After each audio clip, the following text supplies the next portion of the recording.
Bonjour et bienvenue dans cette étude de cas dans laquelle je vais vous expliquer en détail comment est-ce qu'on a pu générer 30 000 euros de chiffre d'affaires pour un de nos clients dans le secteur du BTP avec seulement 600 euros de budget publicitaire et la structure publicitaire que je vais vous expliquer en détail durant cette étude de cas.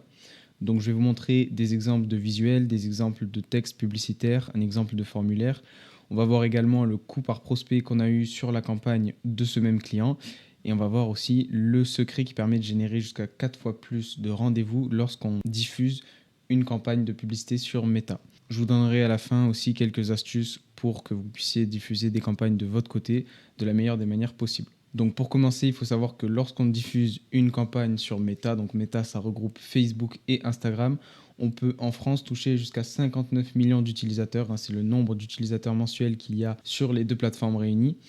Donc comment vous dire qu'il y a forcément des clients à aller chercher pour votre entreprise, que vous soyez une entreprise qui vend des produits, une entreprise de services, peu importe votre secteur d'activité, il y aura forcément des clients en 2025 à aller chercher sur les réseaux sociaux via la publicité sur Meta. Juste avant que je vous explique la première étape d'une campagne publicitaire sur Meta, je vous ai mis un lien dans la description de cette vidéo. Si jamais vous voulez qu'on applique ce système publicitaire et qu'on crée vos publicités pour votre entreprise et qu'on commence à vous générer des clients dès la semaine prochaine, je vous laisse cliquer sur ce lien, ça vous mènera vers un calendrier qui vous permettra de prendre rendez-vous avec moi ou un membre de mon équipe, où ce sera tout simplement un appel de 10 minutes où on va vous poser des questions pour en savoir un peu plus sur votre situation et comment est-ce qu'on peut appliquer cette stratégie publicitaire à votre entreprise de la meilleure manière possible.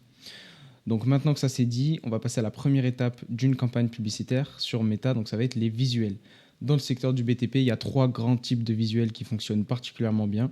Il va y avoir les réalisations clients, donc c'est tout simplement des photos ou des vidéos de vos réalisations terminées.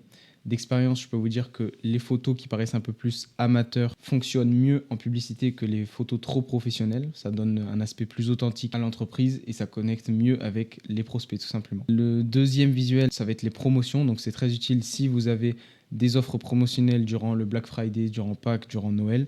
C'est quelque chose qu'il faut mettre en place, ça performe très bien aussi. Et le troisième type de visuel, ça va être les avant-après. Donc c'est des photos ou des vidéos de votre chantier en cours avec une transition vers le chantier terminé. Donc ça peut être soit des photos sous ce format-là, soit des vidéos avec une musique et une transition. Ça fonctionne très bien aussi. Il y a d'autres types de visuels, mais qu'on ne va pas forcément voir lors de cette étude de cas, peut-être dans une prochaine. L'étape d'après, ça va être le copywriting. Donc qu'est-ce que c'est le copywriting? C'est tous les textes qu'il y a autour de la publicité. Donc ça va être par exemple la description ici qu'on peut voir, ça va être le texte du lien publicitaire et ça va être aussi, on peut changer le texte du bouton cliquable. Ici, l'erreur majeure que beaucoup d'entreprises font lorsqu'elles diffusent une campagne publicitaire, c'est d'essayer de vendre vos services. Vous n'êtes pas là pour vendre vos services. Quand vous faites une campagne pour générer du lead, vous êtes là tout simplement pour donner envie aux clients de demander un devis. Donc, c'est pas là que vous allez mettre en avant les avantages de votre produit, ça vous le faites lorsque vous réalisez le devis, mais vous allez mettre en avant tous les avantages à réaliser un devis. Donc, par exemple, votre garantie, comment est-ce que vous allez prendre contact, sous combien de temps vous allez réaliser le devis, sous combien de temps vous allez commencer le chantier. Voilà, c'est des choses comme ça qu'il faut mettre en avant. Une fois que cette étape est terminée, donc le prospect aura vu la publicité, il va cliquer sur le bouton de la publicité et il va être redirigé vers un formulaire. Je vous mets un exemple de formulaire. Donc, ça commence par des questions. Ici, vous allez poser les questions de votre choix. Ça peut être n'importe quoi. Ça peut être quel est le budget du client, quel matériau il veut utiliser, quelle est la surface de son projet. C'est vraiment libre à vous de poser les questions de votre choix. Ensuite, on va récolter les coordonnées du prospect. Donc, on va lui demander son nom complet, on va demander son email, son numéro de téléphone, son adresse aussi pour savoir où est-ce qu'il se situe dans votre zone de chalandise. Et puis, à la fin du formulaire, on va mettre une page de remerciement où on va rediriger soit vers votre page Facebook, soit vers votre site internet. Et puis, on va indiquer au prospect qu'il va se faire recontacter sous 24 heures. Donc le formulaire, c'est une étape clé vraiment d'une campagne de génération de leads parce que ça sert aussi de filtre à lead. Donc qu'est-ce que j'entends par filtre à lead? C'est-à-dire qu'au plus vous allez mettre de questions dans le formulaire, au plus le formulaire sera long et donc vous allez avoir moins de prospects qui vont aller jusqu'au bout du formulaire, mais ce sera uniquement des prospects très intéressés.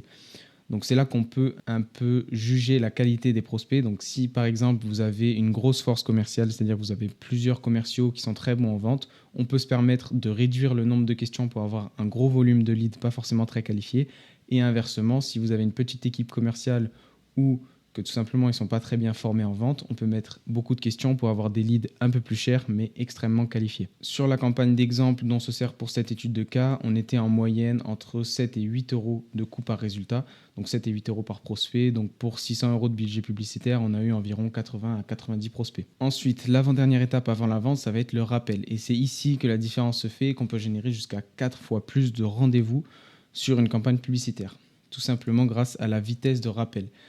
J'insiste vraiment sur ce point-là, c'est là que ça fait la plus grosse différence. Au plus vite vous allez rappeler les prospects qui ont rempli le formulaire qu'on a vu précédemment, au plus vous aurez de résultats sur la campagne. Ça s'explique par un biais assez simple que si vous rappelez par exemple les prospects le lendemain qu'ils aient rempli le formulaire, les prospects ils peuvent avoir oublié qu'ils ont rempli le formulaire, ils peuvent avoir rempli plusieurs formulaires et avoir été démarchés par un client précédemment et donc avoir signé avec lui. Ils peuvent tout simplement avoir changé d'avis aussi sur le projet, alors que si vous les rappelez par exemple dans les 10 à 15 minutes après qu'ils aient rempli le formulaire, ils sont encore dans l'intention d'achat, ils ont encore en tête qu'ils viennent de remplir le formulaire, donc ils sont beaucoup plus ouverts aussi à la prise d'un rendez-vous pour la réalisation d'un devis en physique. Donc c'est vraiment important de rappeler les prospects le plus vite possible. Et puis une fois que vous les rappelez avec un script d'appel. Je vous ai mis un exemple classique de script d'appel. Vous les appelez en disant: bonjour, je suis bien avec Monsieur Dupont, je vous appelle suite à votre demande de devis que vous avez faite sur notre page Facebook concernant par exemple la mise en place d'une pergola bioclimatique ou le devis pour une cuisine avec électroménager, enfin ça peut être voilà, n'importe quoi. Et vous prenez un rendez-vous pour un devis physique. Et puis une fois que vous prenez le rendez-vous pour le devis physique, tout simplement, cela conclut à la vente. Enfin, vous faites comme vous avez l'habitude de faire. Donc je rappelle juste avant de passer aux astuces que si vous voulez qu'on implémente ce système publicitaire à votre entreprise, il y a un lien dans la description de cette vidéo qui vous permettra de prendre rendez-vous avec moi ou un membre de mon équipe, ou tout simplement on va vous poser quelques questions pour en savoir un peu plus sur comment se déroule l'acquisition client de votre entreprise et comment est-ce qu'on peut l'améliorer avec ce système. Dans la dernière partie de cette vidéo, je vais simplement vous donner quelques conseils si jamais vous faites de la publicité sur les réseaux sociaux de votre côté. Donc la première, ça va être tout simplement, si vous avez des clients déjà existants, faites une promotion à l'un d'eux ou à plusieurs d'entre eux pour en échange recevoir un témoignage. Le mieux, c'est un témoignage vidéo où le client accepte de témoigner à visage découvert dans une petite interview de 5 minutes où simplement vous lui posez des questions sur son expérience avec votre entreprise. Et puis vous pouvez réutiliser cette vidéo en visuel. Donc à l'étape 1 dont on a vu, ça c'est un visuel qui fonctionne très bien. Si jamais vous avez une vidéo déjà faite, écoutez, c'est très bien. Mais vraiment, je vous invite à faire ça. Prenez un client, faites-lui une réduction assez conséquente pour qu'il accepte de témoigner et vous faites une sorte de mini-interview où il va vanter tout simplement les services de votre entreprise. La deuxième astuce que je peux vous donner, c'est tout simplement de faire appel à un professionnel. Aujourd'hui, en 2025, la publicité, ça ne peut pas se faire comme ça. On ne peut pas s'improviser publicitaire du jour au lendemain. Donc, il faut soit recruter quelqu'un, soit travailler avec quelqu'un en externe comme une agence. Mais aujourd'hui, c'est nécessaire de faire appel à un professionnel. Si jamais vous voulez éviter le coût de former quelqu'un ou de le prendre quelqu'un en CDI, je vous conseille de faire appel à un professionnel externe. C'est aussi très utile dans le milieu du BTP, tout simplement parce qu'on est dans un milieu où le nombre de clients qu'on encaisse dépend énormément de périodes de l'année. Par exemple, on travaille avec des paysagistes, ce qui fait que les paysagistes durant l'été et le printemps généralement sont débordés de clients, donc ils n'ont pas besoin de publicité. Donc on met en pause nos services et puis on reprend les campagnes publicitaires et ils nous payent uniquement l'hiver, là où il y a les périodes creuses. Contrairement à si vous prenez quelqu'un en CDI, vous allez devoir le payer toute l'année, même dans les périodes où vous êtes débordé de clients et vous n'aurez pas forcément les besoins d'une campagne publicitaire.